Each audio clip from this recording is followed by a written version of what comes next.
David Ofei channel, checking in.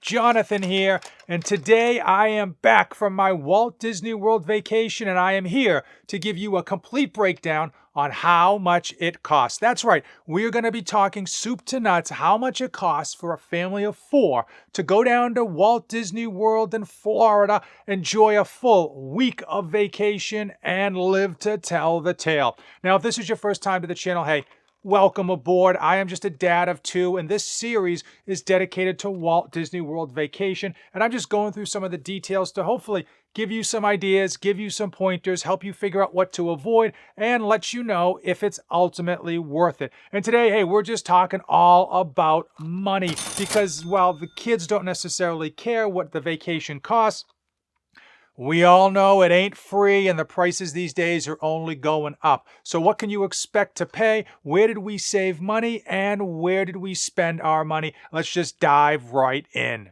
Traveling to your vacation destination can be one of the biggest expenses when it comes to any vacation, and Walt Disney World is no different. We decided early on to drive rather than fly for 2 main reasons. The flight costs were astronomical, and they were canceling flights randomly and leaving people high and dry. So for us, we ended up driving the 1,920 miles from Massachusetts all the way down to Orlando, Florida. So because we drove, we ended up getting an extra night's hotel stay at the Walt Disney World Resort. Reason being because we knew we were going to need to unwind. We were going to have to lose a day of driving, so we had to recoup that with regards to sleep. And it ultimately wasn't a big loss because we got to the hotel so early, we were able to really enjoying the hotel, as well as Disney Springs, which is free to go to and walk around and shop. And so, without further ado, drum roll, please. The total cost of going from Massachusetts to Florida and back again, as well as staying an extra night in All-Star Movies on the Disney property, was $740. Ultimately, the biggest portion of that was the 1 night extra at Walt Disney World, because it ended up being a weekend night, so the prices were a bit high. But tolls did play a bit of a factor, and thankfully gas was actually cheaper than I thought because the price of gas had come down. I thought that $740 was frankly a great deal. Even as someone as frugal as me, the expected price for flights was over $2,000 before we checked any bags or even parked our car at the airport. Also, by driving, we were able to bring a ton of food with us, which I will get into. So as far as hotel stay and park passes, we did group that price all together because we were staying in the park, so we were able to kind of finagle a good deal. Like anything, the longer you stay, the lower the price per day is, and that goes with regards to the hotel stay as well as entries into the park. And that came out to $3,812. The biggest benefit of driving is, of course, the savings over the flight costs. But one of the unsung heroes of driving is the fact that you can just stockpile your vehicle with everything under the sun. And we did. That minivan was filled to the brim with every type of snack, drink, dessert, and everything else you could imagine the kids might want. If you fly into Walt Disney World, stay on the property, you have to get every meal, every snack, every dessert, every drink from Walt Disney World. And of course, everything there is expensive. Now, don't get me wrong, they do have tons of amazing food options, but frankly, it gets very, very expensive when you've got to factor that you've got 4 people have to eat 3 times a day. We originally had reservations every night in the parks for dinner. We ultimately ate breakfast in our hotel room. The kids ate their normal breakfast they would eat at home, and we packed a whole boatload of snacks into my backpack that the kids ate while we were waiting in line for rides. But we did hope to eat in the park for dinner, and after the first night, we quickly realized that the kids could care less about eating at the park. In the past, when I'd gone, a lot of the food reservations came with character meals, which means you eat dinner, the characters come out and greet you, you're able to take a lot of photos, and ever since 2020, they have done away with almost every type of character meal. So essentially, you're just going, sitting down and eating food and going back into the park.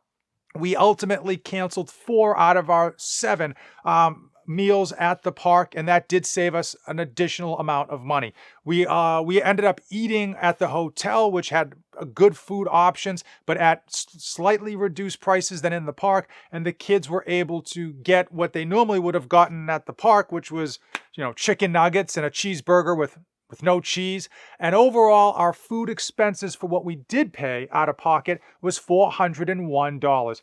I have to imagine that you'd have to add on at least another $400 to all the food we would have eaten had we not driven. The biggest expense with any Walt Disney vacation has to be the hotel and the park passes. Now, we stayed at the cheapest hotel on Disney property, All Star Movies. You can't get any cheaper than that because we knew we weren't going to be spending much time in the hotel aside from sleeping, and we knew that most of the food from different locations was going to be the same, especially in price. It was just going to be high, so there was no real benefit for us for going to a more expensive hotel rather than just paying a higher price. The good thing about the park passes is that the longer your vacation is, the lower the price per day of those park passes. All totaled, and this hurts me to say, the total cost for 7 nights in the hotel of All Star Movies and 6 days in the park was $3,812. Could we have saved money if we had stayed at a hotel outside the park? The answer is yes. Unfortunately, one of the biggest benefits of staying inside the park are the early hours of Walt Disney World. And those are something that it's really hard to put a price on. If you are a morning person, getting to the park before it opens, being the first in line, getting those extra 30 minutes or even an hour before the general population is allowed to come in is absolutely massive. You could get on a few rides with no line, just walk on, if you are one of those early bird people. And for us, we knew we were going to be up early. We knew we were going to be at the park as soon as it opened, so it made sense for us to stay in the park. Also, the transportation from the hotels to the park is very easy, convenient. I thought the buses came very regularly, and it created no extra cost of having to park our car at the park. Now, as far as additional costs, yeah, I hate to say it, but there are additional costs. And one of those cost at $360 was Genie Plus. Now, for many of you old timers like me, you might remember the Fast Pass. It worked very well. It helped you plan out your day. It avoided a lot of lines, and Disney wasn't making any money off of it, so they did away with it.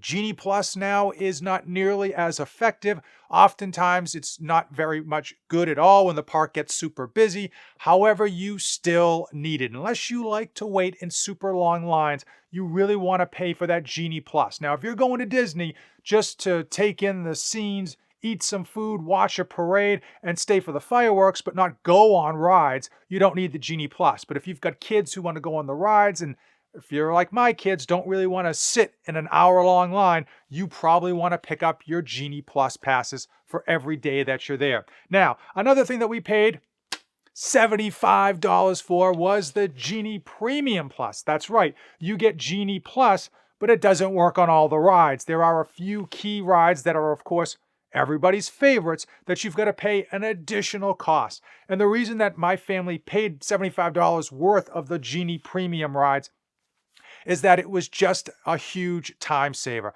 As an example, the Seven Dwarfs Mine Train often had an hour-plus long wait in line, and we were able to fast pass that with the Genie Premium Plus. We did pay through the nose, but my kids were never going to sit in an hour-long line without going absolutely bonkers. The other thing that we paid for that cost $175 was the photo pass, the Disney Photo Pass, whatever you want to call it. What is it? Essentially, any photographer there that takes your photo, you get all of those photos for free. Whenever you're on a ride that takes your photo, you get those for free, and it is expensive.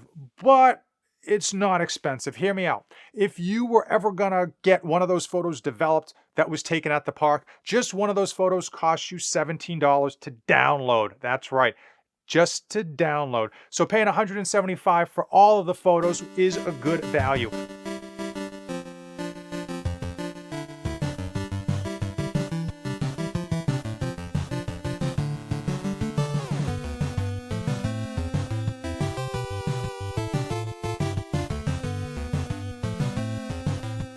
Now, I'm as frugal simple as they come, and frankly, I still think that photo pass was worth it. If you're a family and you're looking to get some really fantastic photos and not worry about asking strangers to take your photo and then seeing if they did a good job, yeah, it's something you might want to consider, even though, yeah, it is $175. So for a total family of 4, we ended up getting away with the vacation for $5,602 all told.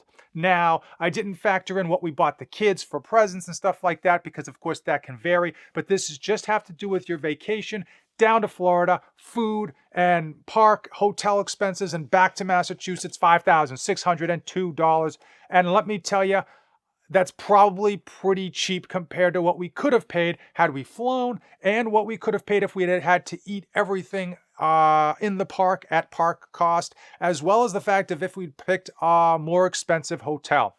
There's certainly lots of ways to save money, but I have to imagine that if we ended up flying and we ended up eating in the hotel, you're looking at an $8,000 vacation, and most likely it might even be $9,000 if we went for another tier of hotel.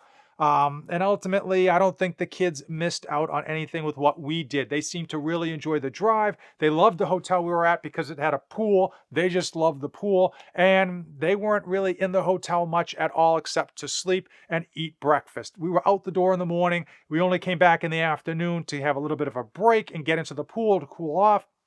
Back to the park we went. Now, I want to know from you. Comment down below. Do you think $5,602 is a lot for a week's vacation in Walt Disney World for a family of 4? If you've got any experience with Walt Disney World vacations, drop them in the comments below. Let me know what you paid and if there was a way that you saved money. Now, I'm going to be dropping future Walt Disney videos, hopefully to help you out every Wednesday at 1 p.m. And we're going to go over what was worth it, what wasn't worth it, what I absolutely loved, would I go back, would I drive down again, so on and so forth, and hopefully give you an idea of where you can save some money, how you can get to as many rides as possible without waiting in line, because I don't know about you, but the last thing I want to do when I'm on vacation is stand in a 90-minute line for a 2-minute ride. If you made it this far in the video, you and I are officially best friends. Chip and Dale, Mickey Mouse and Minnie Mouse, Buzz and Woody. Hopefully you found today's video informative. Give it a like, hit the subscribe button, check out the links in the description, and as usual, don't save anything for the trip back.